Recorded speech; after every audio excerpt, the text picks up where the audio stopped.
நம்ம இன்னைக்கு இந்த வீடியோ செஷனில் என்ன பார்க்க போகிறோம்னா NCERT CBSE class 9 textbook எல்லாமே இந்த வருஷம் மாறுது. யாரையும் ஏமாந்து பழைய டெக்ஸ்ட் புக்கை வாங்கிடாதீங்க.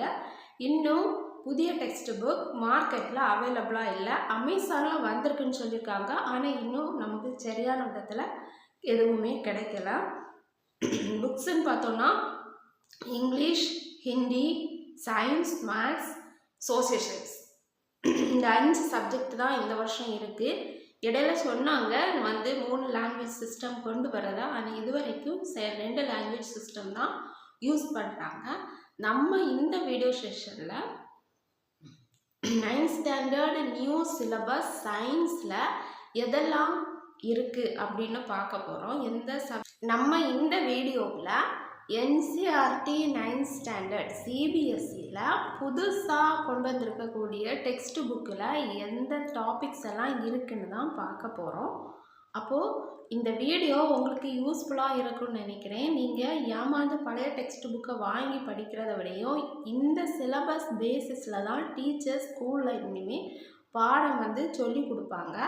அந்த நோட்ஸை நம்ம ஃபாலோ பண்ணலாம். ஆனால் நமக்கு ஆல்ரெடி தெரிஞ்ச பழைய புக்கில் இருக்கக்கூடிய கான்செப்ட்டு இந்த சிலபஸ் பேசிஸில் குழந்தைங்களுக்கு நம்ம சொல்லிக் கொடுக்கலாம். இப்போ ஃபஸ்ட்டு இதில் என்னெல்லாம் சிலபஸ் இன்க்ளூட் பண்ணியிருக்காங்க அப்படின்னு பார்ப்போம். 2026-27 9th ஸ்டாண்டர்ட் பேட்ச் சயின்ஸ் சிலபஸில் ஃபஸ்ட்டு யூனிட் என்ன கொடுத்துருக்காங்கன்னா செல்லுன்னு ஒரு யூனிட் கொடுத்துருக்காங்க. அதில் நம்ம எதெல்லாம் முக்கியமாக கான்சன்ட்ரேட் பண்ணி படிக்கணும்னா discovery of cell, then plant and animal cells. Plant and animal செல்ஸ்னால் differentiate between plant and animal cells. அப்புறம் பிளான்ட் செல்ஸில் என்னெல்லாம் இருக்கும், அனிமல் செல்ஸில் என்னெல்லாம் இருக்கும். Then prokaryotic and eukaryotic cells. ப்ரோகரியாட்டிக்னா யூனிசெல்லுலார் அண்ட் மல்டிசெல்லுலார் செல்ஸ் பற்றிலாம் பார்க்கணும். Then cell as a structural and functional unit of life. Then structure and function of key organelles like nucleus, mitochondria, chloroplast, endoplasmic reticulum, vacuoles, plasma membrane and cell wall. இதை பற்றியெல்லாம் கொஞ்சம் டீட்டெயிலாக இந்த 9th ஸ்டாண்டர்டில் நம்ம படிக்கிறோம். இதெல்லாமே ஃபர்ஸ்ட் யூனிட்ல வர்றது இன்னும் இருக்குது, அதெல்லாம் என்னன்னு பார்ப்போம். Next cell unitல permeability of cell membranes, cellular division and cancer. இப்போ வேர்ல்டு மொத்தமாகவே கேன்சர்ங்கிற டிசீஸால் அஃபெக்ட் ஆகிருக்கிறதுனால இந்த பாடத்தை 9th ஸ்டாண்டர்டில் இன்க்ளூட் பண்ணியிருக்காங்க. Cellular division and cancer. Then recent advancement in cell biology. Then second unit tissues. இதில் எதெல்லாம் படிக்கணும்னா introduction and importance of this tissues, level of organisation in the living organisms. Next second யூனிட்ல plant and animal tissues, types of plant tissues, then meristematic tissues. இந்த plant டிஷ்யூல உள்ளது meristematic tissues, அதோட types and function of each. Permanent tissues, அதுலேயே அதோட types and structure and function of each. Next animal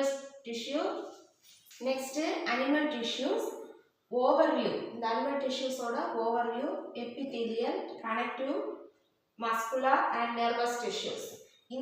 இது ஒவ்வொன்றோட types, structure and function of each. இந்த tissues unit கொஞ்சம் பெரிய யூனிட், cells unit அப்படிதான். இந்த tissues ரொம்ப பெரிய யூனிட்டாக இருக்குது. செகண்ட் யூனிட்ல இன்னும் எதெல்லாம் ஆட் பண்ணியிருக்காங்கன்னா elementary idea of musculoskeletal system. அப்படின்னா மசில் ஸ்கெலிட்டல் ரெண்டு சேர்ந்த சிஸ்டம் பற்றி படிக்க சொல்லியிருக்காங்க. Then care of musculoskeletal system, injuries, postural care, nutrition and exercise. இவ்வளவும் இந்த டிஷ்யூஸுங்கிற யூனிட்டுக்கு உள்ளாடி நம்ம படிக்க வேண்டிய topics. Next third unit reproduction. இதில் எதெல்லாம் படிக்கணும்னா introduction to different forms of reproduction, அதில் sexual and asexual reproduction with examples. Next இந்த தேர்ட் யூனிட் ரீப்ரொடக்ஷனில் types of asexual reproduction with examples.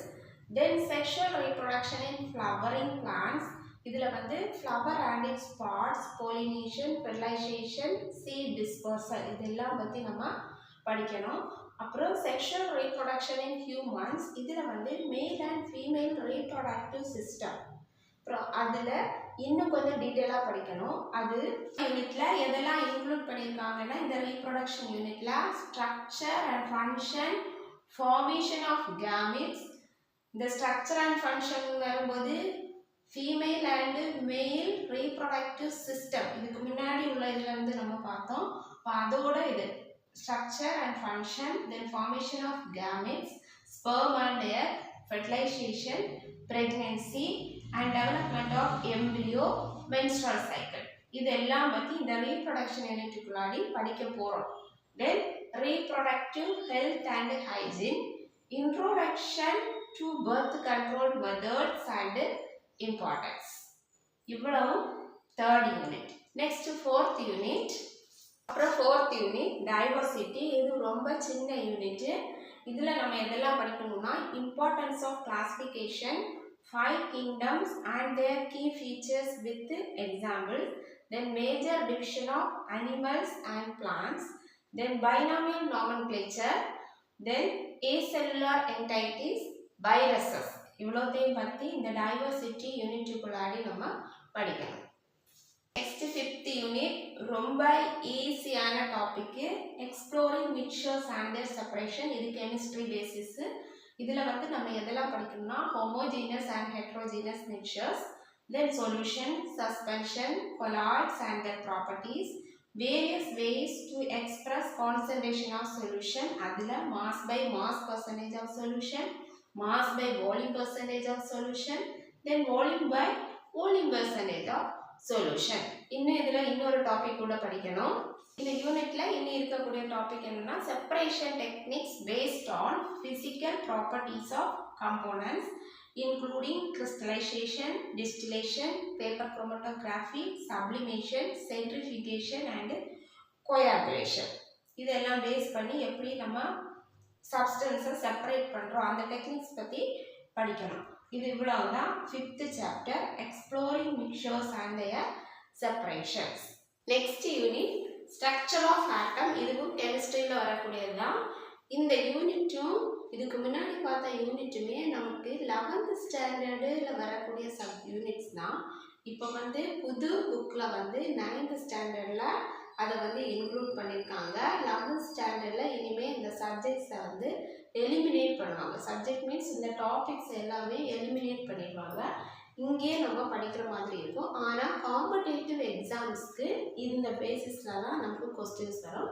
அப்போ இது structure of atom 6th unit. அதில் நம்ம எதெல்லாம் படிக்கணும்னா, atoms are the basic units of elements, atoms consist of subatomic particles, atomic modelsல Thomson model, Rutherford model and Bohr model. இது வந்து 11th ஸ்டாண்டர்ட்ல செகண்ட் யூனிட்டா இருந்தது. இப்போ வந்து இந்த 9th ஸ்டாண்டர்ட்ல வச்சிருக்காங்க. Then distribution of electrons in elements up to 18 elements. Next இந்த ஸ்ட்ரக்சர் ஆஃப் ஆட்டம் யூனிட்ல சிம்பிள்ஸ்னா நம்ம 18 elements வரைக்கும் படிக்கணும்னு சொல்லி இருக்கக்கூடிய அந்த எலமெண்ட்ஸோட சிம்பிள்ஸ். அப்புறம் valency as the combining capacity, then atomic number, mass number, isotopes and isobars. இதெல்லாம் பற்றி இந்த ஸ்ட்ரக்சர் ஆஃப் ஆட்டம்ங்கிற டாபிக்குள்ளாடி படிக்கணும். Next 7th unit atoms and molecules. இதில் வந்து நம்ம எதெல்லாம் படிக்க வேண்டும்னா, law of conservation of mass, next law of constant proportion, Dalton's atomic theory, molecules of elements and molecules of covalent compounds and their properties, ions, ionic compounds and their properties. Next in the 7th unit atoms and molecules illa writing chemical formula of compounds, then molecular mass, formula, unit mass. இவ்வளவும் நம்ம இந்த atoms and moleculesல படிக்கணும். இது வந்து நமக்கு 11th ஸ்டாண்டர்ட்ல வந்து first யூனிட்டா இருக்கக்கூடியது. இதை வந்து இப்போ 9th ஸ்டாண்டர்டுக்கு மாற்றிருக்காங்க. நெக்ஸ்ட் 8th யூனிட் பார்த்தோம்னா, earth as a system, energy, matter and life. இதில் நம்ம எதெல்லாம் படிக்கணும்னா, earth as interconnected system, the nature of solar energy, solar radiation. 8th யூனிட்ல electromagnetic spectrum and speed of light, solar energy interaction with the earth's surface and differential heating of the earth. அதில் the role of the atmosphere and earth surface. அட்மாஸ்பியருக்கு earth சர்ஃபேஸ்க்கு என்ன role இருக்குது அப்படிங்கிறதெல்லாம் இந்த earth as a system, energy, matter and லைஃப்பில் நம்ம படிக்கணும். இந்த 8th யூனிட்ல differential warming of the earth gases winds, bio geochemical cycles. அதில் வந்து water cycle, carbon cycle, nitrogen cycle, oxygen cycle, இந்த 4 சைக்கிளுமே நம்ம படிக்கணும். அப்புறம் human impact on earth system, இது இவ்வளவுமே இந்த 8th யூனிட்ல கவர் ஆகுது. இந்த 8th யூனிட் கொஞ்சம் பெரிய யூனிட் தான், இருந்தாலும் நம்ம படிச்சு தான் ஆகணும் இந்த 9th ஸ்டாண்டர்ட்ல. 9th unit motion, physics basics, motion, displacement, velocity, acceleration பற்றி படிக்கணும். இது எல்லாமே டெஃபினிஷன், அதோட ஃபார்முலா எல்லாமே படிக்கணும்.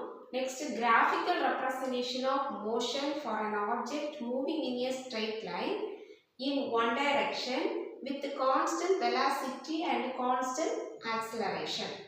Next, kinematic equation for motion in a straight line with constant acceleration by graphic method. Graph use பண்ணி நம்ம எப்படி இதை வந்து ரெப்ரசன்ட் பண்ணணும்னு இந்த யூனிட்ல படிக்கணும். இந்த 9th யூனிட்ல elementary idea of uniform circular motion பற்றியும் படிக்கணும். இவ்வளவு 9th யூனிட்ல நம்ம கவர் பண்ண வேண்டியது. Next 10th unit force and laws of motion. இதில் நம்ம எதெல்லாம் படிக்கணும்னா ஃபோர்ஸ்ல balanced and unbalanced forces, then force of friction, Newton's first law of motion, Newton's second law of motion and Newton's third law of motion. இந்த 3 லாயுமே இந்த யூனிட்ல நம்ம கவர் பண்ணணும். Unit work, energy and simple machines. இதில் concept of work பற்றி படிக்கணும். Work done by a constant force. Next work energy theorem, mechanical energy, kinetic energy and potential energy, and conversion between kinetic and potential energy. Next, conservation of energy பற்றி படிக்கணும். இந்த 11th யூனிட்ல power, simple machines and mechanical advantage, அது எதெல்லாம் படிக்கணும்னா புள்ளி, inclined plane, liver, இதெல்லாம் பற்றி இந்த 11th யூனிட்டுக்குள்ளாடி நம்ம படிக்கணும். நெக்ஸ்ட் 12th யூனிட் எதுனா சவுண்ட். சவுண்ட்ல வந்து production of sound, propagation of sound, அதில் as a longitudinal wave through a medium, இதை பற்றி படிக்கணும். நெக்ஸ்ட் இந்த சவுண்ட் யூனிட்ல graphical representation of sound wave, அப்புறம் கேரக்டரிஸ்டிக்ஸ் ஆஃப் சவுண்ட் வேவ். இந்த கேரக்டரிஸ்டிக்ஸ் ஆஃப் சவுண்ட் வேவ்ல நம்ம எதெல்லாம் படிக்கணும்னா சவுண்டோட wave length, frequency, time period, amplitude, intensity and speed, இது எல்லாத்தையும் பற்றி இந்த கேரக்டரிஸ்டிக்ஸ் ஆஃப் சவுண்டுங்கிற ஹெட்டிங் கீழே படிக்கணும். Next human perception of sound, அதில் பிச், லவுட்னஸ் வந்து கிளியராக படிக்கணும். Next propagation of sound in different media like solid and liquid. இந்த சவுண்டில் நம்ம இன்னும் படிக்க வேண்டியது ரிஃப்ளெக்ஷன் ஆஃப் சவுண்ட், அதில் எக்கோ, ரிவர்பரேஷன், எக்கோ லொக்கேஷன், இதை பற்றியெல்லாம் கிளியராக படிக்கணும். டோட்டலாக 12 யூனிட்ஸ். இந்த 12 யூனிட்ஸில் நமக்கு படிக்க வேண்டியது நிறையவே இருக்குது. இவ்வளோ தான் இந்த 9th standard 2026-27 new book science syllabus. இவ்வளோதே நம்ம கவர் பண்ணும்போது இந்த இயர் முடிஞ்சிடும். ஆனால் டெய்லி போர்ஷன்ஸை டெய்லி படித்தா மட்டும்தான் நம்மளால் இந்த போர்ஷன்ஸ் அவ்வளோவுமே கம்ப்ளீட் பண்ண முடியும். அதனால வந்து டெய்லி போர்ஷன்ஸ் டெய்லி படிங்க. Good luck friends. நம்ம இந்த வீடியோ செஷனில் 2026-27 கிளாஸ் 9 நியூ சிலபஸ் சயின்ஸ் பற்றி பார்த்தோம். இந்த வீடியோ செஷன் உங்களுக்கு பிடிச்சிருந்தா என் சேனலை லைக் பண்ணுங்கள், சப்ஸ்கிரைப் பண்ணுங்கள், ஷேர் பண்ணுங்கள். தேங்க்ஸ் ஃபார் வாட்சிங்.